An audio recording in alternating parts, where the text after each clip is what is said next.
Mi nombre es Fernando Bastías Roballo, tengo 22 años y actualmente soy egresado de la carrera de Derecho de la Universidad de Guayaquil. El Comité Permanente por la Defensa de los Derechos Humanos en toda su existencia, ya en el 2022 cumplimos 40 años, se ha caracterizado por siempre acompañar a víctimas de violaciones a derechos humanos. Y en ese proceso de acompañamiento nos vamos dando cuenta que la base histórica de la defensa de los derechos humanos siempre han sido las víctimas. Las víctimas han sido quienes han cambiado la historia y quienes han volteado la tendencia de violaciones a derechos humanos a reivindicaciones. Y es por eso que a partir de ese acompañamiento fuimos también abordando un proceso de litigio estratégico, ¿no? Un litigio estratégico con enfoque de derechos humanos. Y ese enfoque de derechos humanos implica que las víctimas son las protagonistas, ¿no? No es cualquier proceso judicial, es un proceso promovemos un proceso organizativo para la defensa de los derechos humanos. Y bueno, eso es un poco de lo que estoy a cargo, del área de litigio estratégico e incidencia, que implica identificar tendencias de violaciones de derechos humanos a grupos grandes y luego promover procesos organizativos para la defensa. No es que hay una intervención legal de forma directa, sino que siempre se propone un proceso organizativo para la intervención legal, ¿no? Porque no sirve de nada de que el CDH ingrese una demanda por más razón que tenga si es que no hay otras personas detrás de ellas defendiéndolas. Tampoco sirve de nada que el director ejecutivo, que en mi caso banderiemos ese tipo de acciones, cuando las víctimas de violaciones de derechos humanos no saben lo que está ocurriendo, no saben para qué significa la demanda, no saben qué derechos han sido vulnerados. Entonces, el litigio estratégico también tiene una apuesta política a que todas y todas sepamos que tenemos derechos humanos y que cuando hay violaciones también tenemos el derecho a pedir una reparación integral, que implica también una transformación social, porque eso asegura que otras personas en el futuro tampoco vivan violaciones a derechos humanos. Bueno, inicialmente el CDH siempre ha atendido de forma directa a personas privadas de libertad, sobre todo en temas de atención médica. Y producto de las masacres carcelarias nos dimos cuenta de que las familias se organizaban de una forma esporádica, pero sin planificación a futuro. Cuando ocurrían los hechos de violencia, quienes estaban afuera de los centros penitenciarios eran las familias. Quienes estaban afuera de la policía judicial eran las familias. Entonces nada más necesitaban, la razón ya tenían allí, las personas que se encontraban dentro de prisión. Quizás necesitaban un impulso o un espacio o un discurso para poder seguir algo que han hecho durante toda la vida, y es defender a las personas dentro de prisión. Y es así que el 30 de abril del 2022, cuando ya habíamos recibido a bastantes familiares, inicialmente venían un familiar por día a contarnos lo que había pasado con su pariente dentro de prisión, que fue asesinado. Y ya cuando teníamos un archivo de casi 20 personas, nos dimos cuenta de que aquí había la posibilidad de abordar este problema desde el litigio estratégico. Y el primer paso era que se organice. Vimos la posibilidad de tener un encuentro, y en ese encuentro ir viendo primero cómo se encontraban, segundo, darles a conocer de que ellas eran víctimas de violaciones de derechos humanos y que también tenían, por ende, el derecho a pedir justicia y reparación.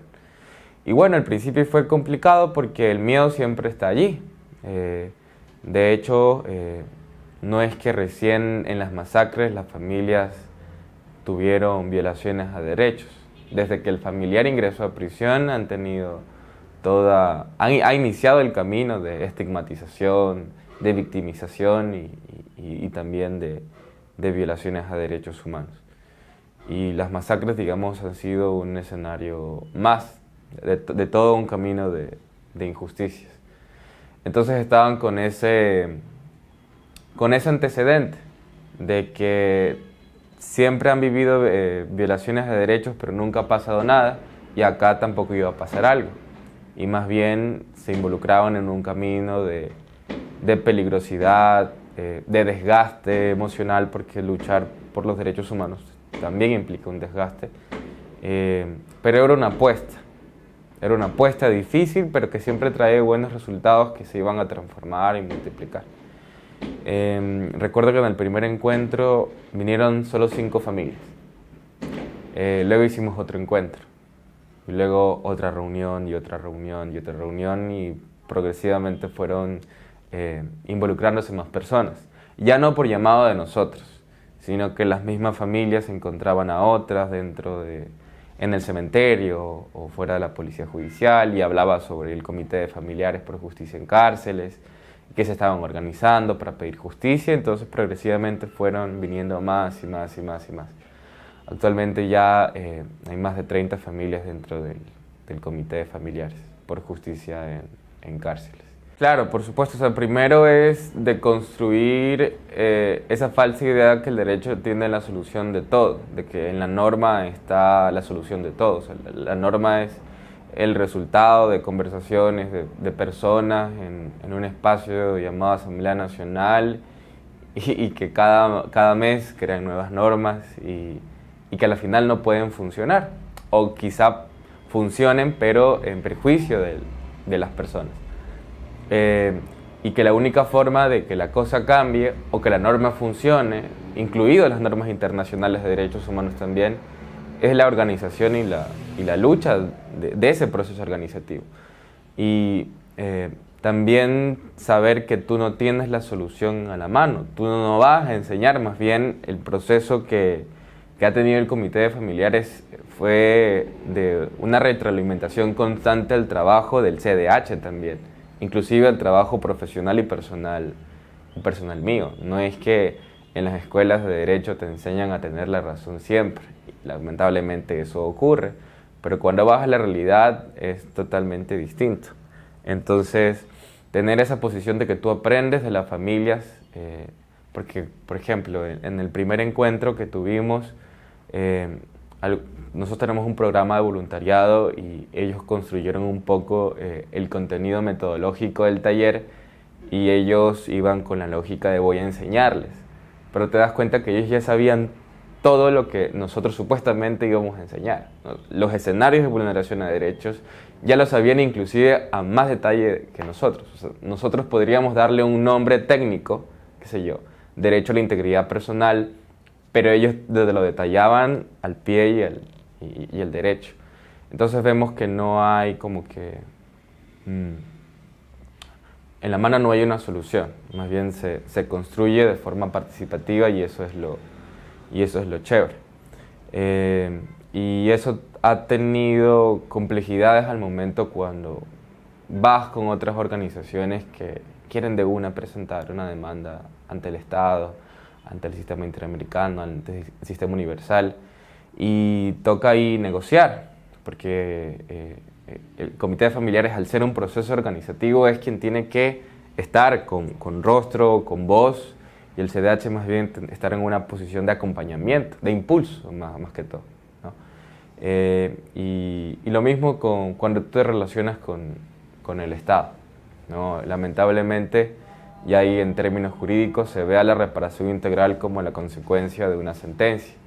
La reparación integral desde el 2008 es un derecho autónomo. El Estado debería identificar cuándo vulnera o cuándo no vulnera derechos constitucionales, y eso no implica el esperar una sentencia. Entonces, esa fue como que una de las primeras experiencias. Bueno, de por sí, el CDH como organización de derechos humanos también tiene ciertas líneas políticas, entre ellas el abolicionismo. Nosotros no creemos en la cárcel como una especie de resolución de conflictos, ¿no? Lamentablemente la mayor cantidad de población penitenciaria son personas que no han podido tener el dinero para pagar su libertad o para pagar la impunidad en otros casos, ¿no? No vemos a personas millonarias que lavan dinero o que perjudican de forma drástica la vida de miles de personas. Vemos a personas que han tenido que nacer en condiciones de pobreza extrema, y ese es el resultado. La violencia es el resultado de la pobreza, y la pobreza es el resultado de una política sin enfoque de derechos humanos, que solamente se enfoca en la producción del capital para el 1% de la población. Y bueno, bajo esa lógica, el Estado lo que ha hecho es promover el encarcelamiento y el aislamiento. De hecho, hace poco tratábamos de hacer un breve hilo cronológico de la participación del Estado y las cárceles, ¿no? Entonces, y aunque digamos que no el proceso el proyecto de la Revolución Ciudadana, no necesariamente como el gobierno de Rafael Correa, tuvo una especie de elemento importante en el hilo conductor, ¿no? Porque antes del proceso de la Revolución Ciudadana, las cárceles de alguna forma estaban controladas por las personas penitenciarias, sin la necesidad de que exista el crimen organizado o la presencia del Estado.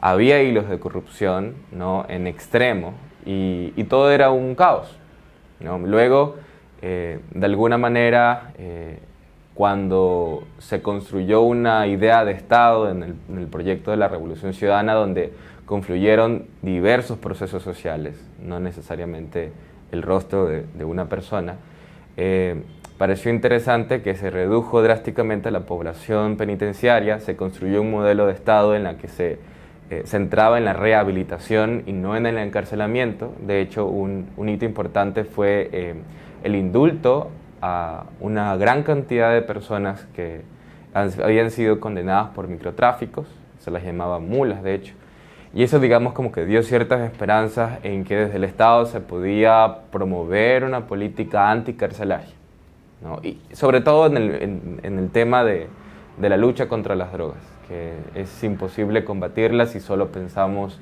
a la pena como una forma de resolver ese fenómeno. Sin embargo, y esto yendo como que en el hilo conductor, 2007-2008 hubo una posibilidad de reducir la población penitenciaria. Luego, en el 2013, cuando se comenzó a hablar de este nuevo modelo penitenciario con la construcción de megacárceles en distintas partes del Ecuador y con ello reformas a una serie de delitos con el incremento de penas que aumentó drásticamente a la población penitenciaria, nos dimos cuenta de que había un Estado fuerte, pero un Estado fuerte que promovía el aislamiento y la encarcelación como forma de resolver conflictos en la sociedad. Y eso se fue agravando, ¿no? Entonces, luego vino otro tiempo de gobernanza en donde su lógica era una reducción del Estado. Y aunque a veces en el lenguaje de derechos humanos es complejo decirlo, si hay una reducción del Estado y una menor capacidad para responder a las violaciones de derechos humanos, porque el Estado es el que garantiza derechos humanos. Entonces, si no hay Estado, no hay garantía de derechos humanos. Yo tengo que fortalecer el Estado para eso. Entonces, en el gobierno de Lenín Moreno, bajo la lógica de reducción de presupuesto, una desinstitucionalización total, sobre todo con la eliminación del Ministerio de Justicia, incapacité al Estado de poder responder a problemas estructurales de la cárcel. La cárcel siempre ha tenido problemas, pero de alguna manera la presencia del Estado lo mediaba, a pesar de que creaba otro más, pero había una especie de mediación. Había capacidad de poder conectarte con algún organismo público, institución y tratar de resolver casos puntuales, no generalmente todo, pero casos puntuales. Pero digamos que en ese periodo se destruyó totalmente una posibilidad de responder a problemas puntuales. Y paralelo a eso, aunque estoy seguro de que el crimen organizado se fue tejiendo progresivamente desde siempre, al no tener un espacio de poder como es el Estado, este otro espacio de poder del crimen organizado comenzó a crecer. Y ojo que están entrelazados siempre a través de las redes de corrupción que en todos los gobiernos ha existido. La diferencia es que ahora el Estado era más débil. Entonces, producto de ese desinterés total por la población penitenciaria y también a otros grupos sociales, el punto explotó a tal punto de que ya no tenías capacidad para controlar o regular. Y por eso es que el CIDH ha identificado muertes masivas en condiciones violentas y sospechosas del 2019. Y era el resultado de todo esto, ¿no? Primero, de un problema estructural de la cárcel, porque la cárcel es un modelo que no sirve. Luego de un modelo en la que promovías un Estado, pero un Estado que encarcele, que aísle, y así lo vemos con las megacárceles que lo que hicieron fue restringir totalmente las visitas a las familias y de alguna manera también restringir la rehabilitación social, paralelo a las redes de corrupción que había. Y luego un Estado débil que fue incapaz de tratar de mitigar cualquier problema que ocurría dentro de los centros penitenciarios y luego explotó. Explotó a través de las guerras del crimen organizado dentro de las cárceles. Y esa, digamos, ha sido como que la relación entre el Estado y los centros penitenciarios acá en Ecuador. Y actualmente, bueno, un presidente, un gobierno que trata de aplicar una especie de teoría del shock para poder desviar la atención del problema real. El tema de la seguridad es un problema bastante importante, pero bajo la lógica de la seguridad y de atacar a los malos, me pregunto cuántas personas no estamos dentro de ese saco. Yo creo que el 99% del mundo estamos en ese saco y el 1% de la población es quien dice en este saco están los malos. Y eso también ha sido replicado esa lógica también ha sido replicada por organismos internacionales en el marco de que las garantías mínimas de derechos humanos deberían existir dentro de los centros penitenciarios. Pero para que existan garantías mínimas tiene que haber un control estatal. Entonces, cuando existen pronunciamientos de la CIDH o del Sistema de Naciones Unidas, las obligaciones del Estado, nosotros le decimos en plena confianza, no hay control del Estado. Entonces, paralelo a la idea de que la cárcel es un problema estructural en el contexto común, el Estado debería hacerse cargo de todo lo que ocurre allí. Pero si no tiene el más mínimo control de lo que ocurre, no hay rehabilitación, no hay seguridad para nadie, entonces se vuelve un discurso que se va en el aire, la incapacidad de los organismos internacionales para poder hacer su trabajo. Pero sí tienen la oportunidad de poder repensar estos problemas que van surgiendo, ¿no? El crimen organizado no es nuevo, pero ahora sí ha venido evolucionando también con la modernización del Estado, entre otras cosas. El tema de la globalización y todo lo demás. Y sus recomendaciones, sus exhortos, tienen que también evolucionar en el marco de estos nuevos problemas que surgen. Y atreverse a romper los hilos de la diplomacia y decir, estás haciendo las cosas mal. Cuando vino el relator de las personas privadas de libertad acá a Ecuador a vender una cooperación técnica con las cárceles, debió haberle dicho al presidente públicamente que su modo de ver, la forma de administrar el sistema penitenciario estaba mal y que lo que promovía era la violencia. Pero en cambio aprobó bajo la palabra de exitoso el tema del censo. Y unos días después ocurrió otra masacre carcelaria. Entonces, los organismos internacionales no deberían confundir la diplomacia con su obligación de promover y monitorear los derechos en las Américas. Sí, es curioso que los organismos internacionales se mueven no en base a exigencias de procesos organizativos, sino en base a lo mediático que puede ser. Entonces, no solo de generar tendencias en Twitter, sino que se han interesado bastante por las masacres acá en Ecuador, por la calidad de violentas que han sido, ¿no? De hecho, en otro país, por lo menos en los últimos años dentro de las Américas, han existido masacres con tales características de violentas. O sea, se han sorprendido, de hecho. Y por eso es que han prestado de alguna manera atención a lo que ocurre acá. Porque la masacre es el resultado de la crisis, y la crisis la hemos venido denunciando desde hace años. Y en ningún rato se han pronunciado o manifestado una preocupación a tal punto. Yo creo que es algo natural en una persona. Todos odiamos las injusticias, todos sentimos indignación por la injusticia. Lo que cambia es ese proceso de exteriorizar la indignación y furia que sientes. Entonces, desde más joven, la mayoría de personas, bueno, que tienen sus privilegios piensan de que hay formas de solucionar problemas o que el mundo, digamos, sí vive en una convivencia. Pero cuando tú entras en el mundo real, que en mi caso fue ir a la universidad, donde aprendes el derecho internacional de los derechos humanos, las convenciones, la constitución, el deber ser, te enseñan lo que debería ocurrir allí y luego ves la realidad si te cambia.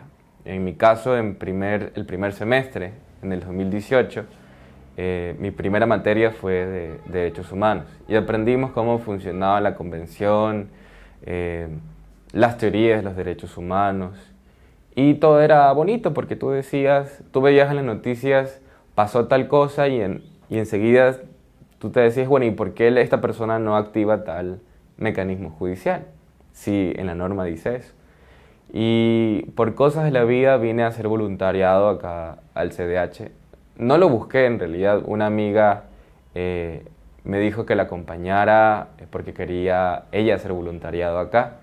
Y yo la acompañé y estaba en una esquina conversando con Billy Navarrete, que es el director ejecutivo, y solamente alcancé a escuchar las cosas que hacían. Y me interesó y le dije si quería tener un apoyo, sin pensar en que iba a ser un apoyo permanente 4 o 5 años después, no sé cuánto tiempo habrá pasado. Y de esa forma me fui dando cuenta de que no servía de nada aprender lo que debería ocurrir si en la realidad no pasa. Entonces yo sí creo que fue una decisión política transformarme en defensor de derechos humanos y hacer todo lo posible para que lo que esté en la norma ocurra. Y si la norma está mal, cambiarla. Pero siempre de la mano de personas que toda la vida han defendido derechos humanos y también promoverlos. Alguna vez creo que en una invitación que nos hicieron a un foro de personas defensoras de derechos humanos, dije que no estamos aquí para defender sentencias o recomendaciones internacionales o normas, estamos aquí para defender la dignidad de individuos, de colectivos y de naturaleza.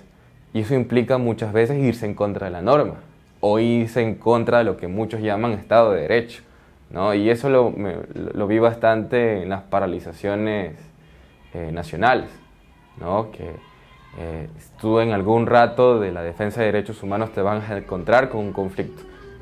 Ahí tú tienes que decidir si vas a defender una norma o vas a defender la dignidad de alguien. Transformarme en defensor de derechos humanos fue una apuesta política que la encontré aquí en el CDH y era, aunque suene muy cómico, es luchar por la injusticia. O sea, para mí, la justicia existe cuando todos los derechos son garantizados. Si no hay derechos, no hay justicia. Y todos estos términos que muchas veces suelen usar para defender injusticias como Estado de Derecho, como democracia, pierde sentido cuando la dignidad no se garantiza. Entonces, por ejemplo, en las paralizaciones nacionales, cuando se preocupaban bastante por la institucionalidad o la democracia o la gobernanza, perdía sentido de que existiera un Estado cuando su población, la población, los habitantes que se suponen tienen que ser protegidas por este Estado, no lo estaban, sino que estaban viviendo en condiciones precarias.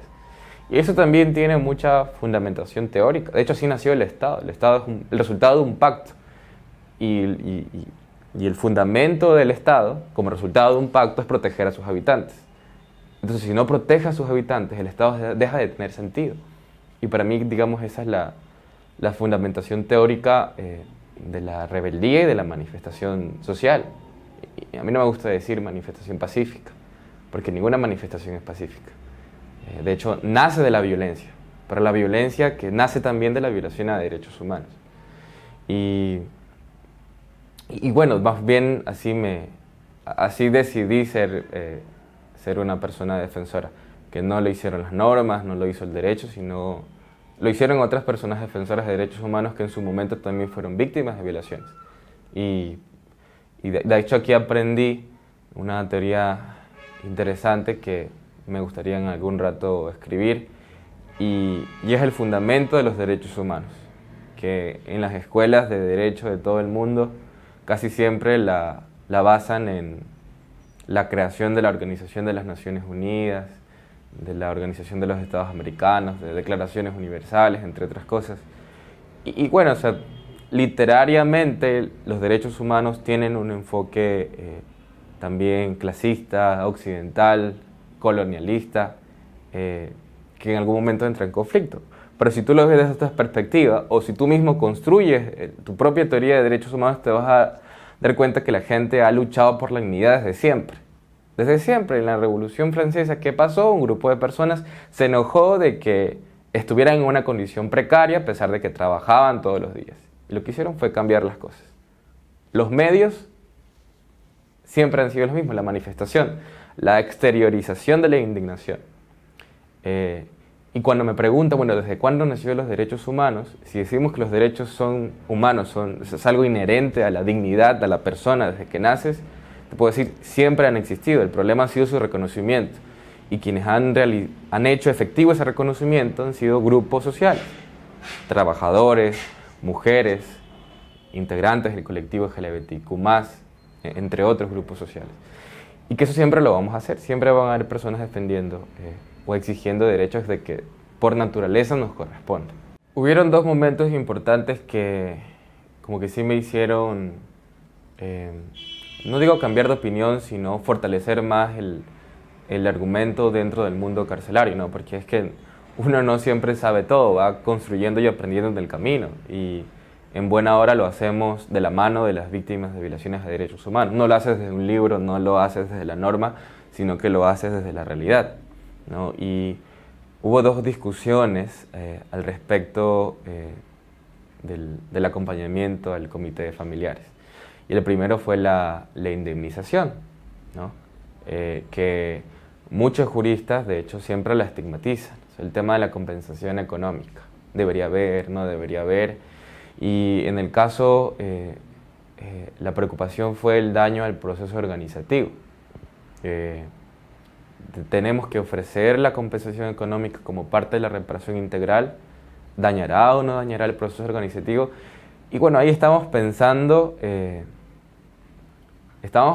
mal, porque si nuestro mandato es acompañar, nuestro mandato no es construir un comité de familiares permanente, porque eso también es ser unilateral y violento con las familias. Las familias deciden hasta cuándo exigir justicia. En buena hora si lo hacen siempre, pero no podemos estar dentro de esa posición en la que tengamos que decidir por sus vidas. Y técnicamente toda violación de derechos humanos tiene que repararse integralmente. Y dentro de la reparación integral que está la rehabilitación, que en este caso debería ser un acompañamiento psicológico, están las medidas de satisfacción, que en este caso tienen que ser unas disculpas públicas, están las medidas de no repetición, que es el asegurar que no vuelva a ocurrir lo que pasó. También está el tema de la indemnización por el daño moral y por el dolor sufrido, ¿no? Y hay algunas teorías porque siempre se dice que la reparación integral va a devolverle la situación a la víctima antes de la violación del derecho humano. Y eso es mentira. Nunca vas a devolverle la situación o el contexto en el que se encontraba el familiar antes de que haya fallecido su familiar. Por eso siempre se le llama reparación simbólica, porque es una especie de representar, o es un intento de devolverle toda esa tranquilidad. Y entendí eso cuando comencé a escuchar más de cerca los testimonios de las familias.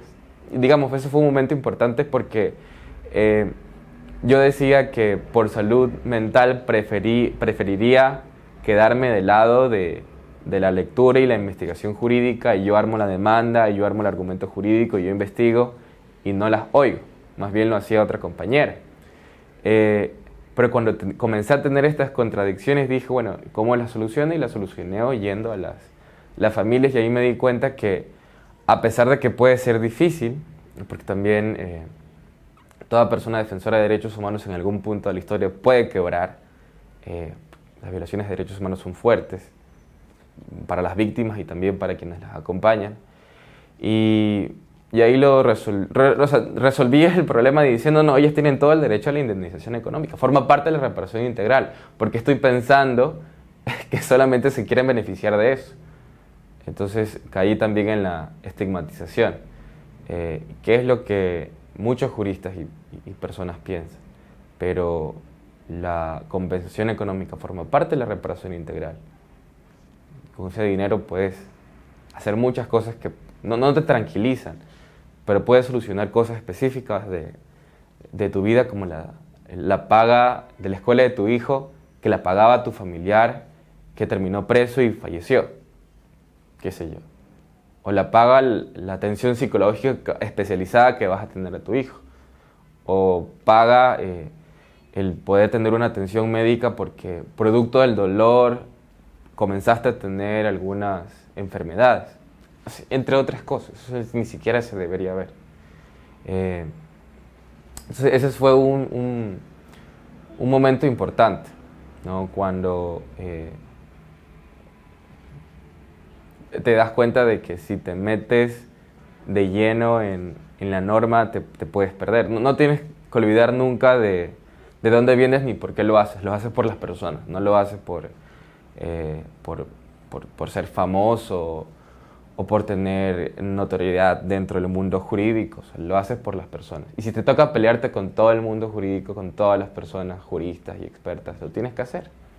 Al final del día, eso es ser defensor también de derechos humanos. Y lo segundo fue el tema del tener dentro del chip de que existen personas buenas y personas malas, ¿no? Porque la mayoría de los integrantes del comité de familiares, la mayoría de hecho de la población penitenciaria se encuentra por robo, por temas de drogas, pero también hay una población penitenciaria que se encuentra por asesinato o por violación. Y son temas complejos de abordar sobre todo en el mundo de las personas que no creen en las prisiones. El tema del femicidio, el tema de la violación, pero de forma general, el delito y la pena fue estipulada como consecuencia del delito. Eso hemos pactado como sociedad. Y la pena no solamente como una forma de sanción, sino también como una forma de rehabilitación. Y si abandonamos lo pactado, volvemos a un estado de caos, y eso tampoco es una solución. Y eso lo confirmé cuando una vez me llamó una familiar a decirme que tenía a su hijo dentro de la regional y que estaba procesado por violación a una menor, a su hija. Entonces, claro, fue complejo para mí en una llamada poder abordar de la misma forma el caso que lo hago con los demás, porque usualmente yo nunca pregunto el delito. Para mí es innecesario, pero me lo contó y la reacción natural fue de incomodidad. Igual apliqué el protocolo que hacemos acá, que es deme tal información, averiguo dentro del SAYE y le ofrezco, digamos, la respuesta jurídica que se necesita. Pero en el caso sí hubo una especie de incomodidad mientras lo hacía, que igual traté un poco de administrarla.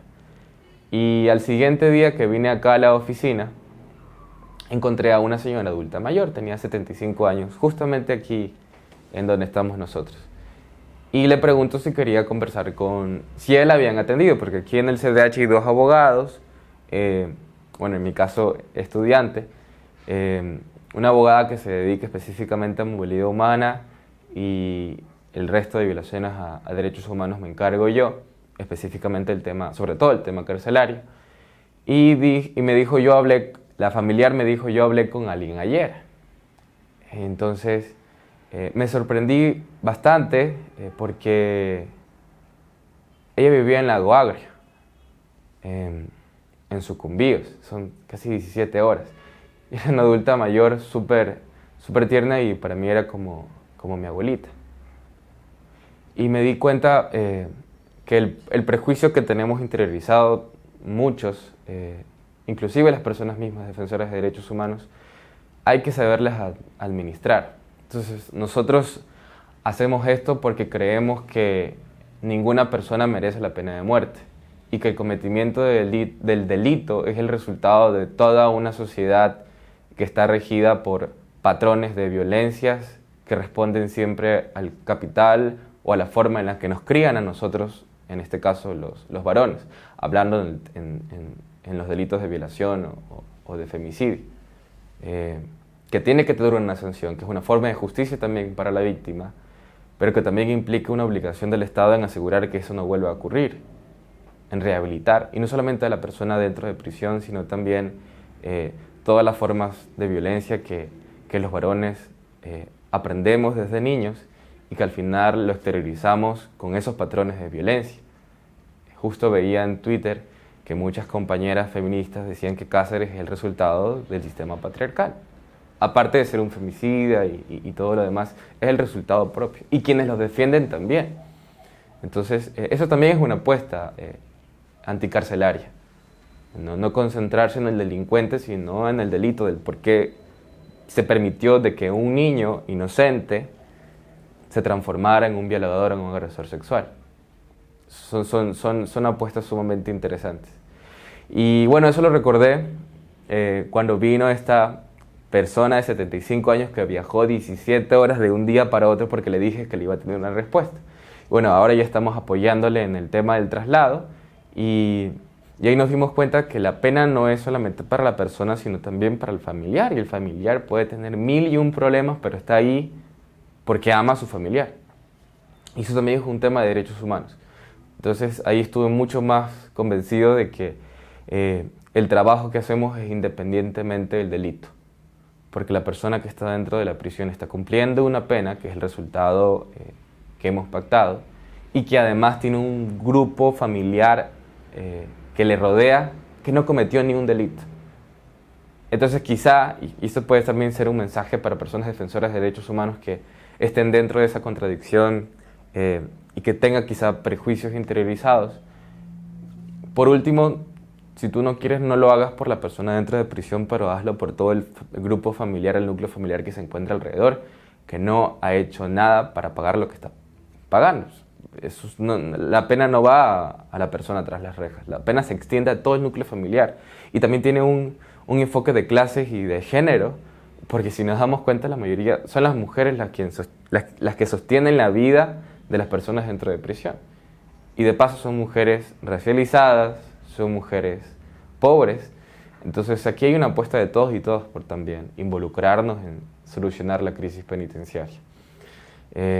Y bueno, digamos, esos son dos casos importantes que he tenido en este acompañamiento importante que se ha hecho.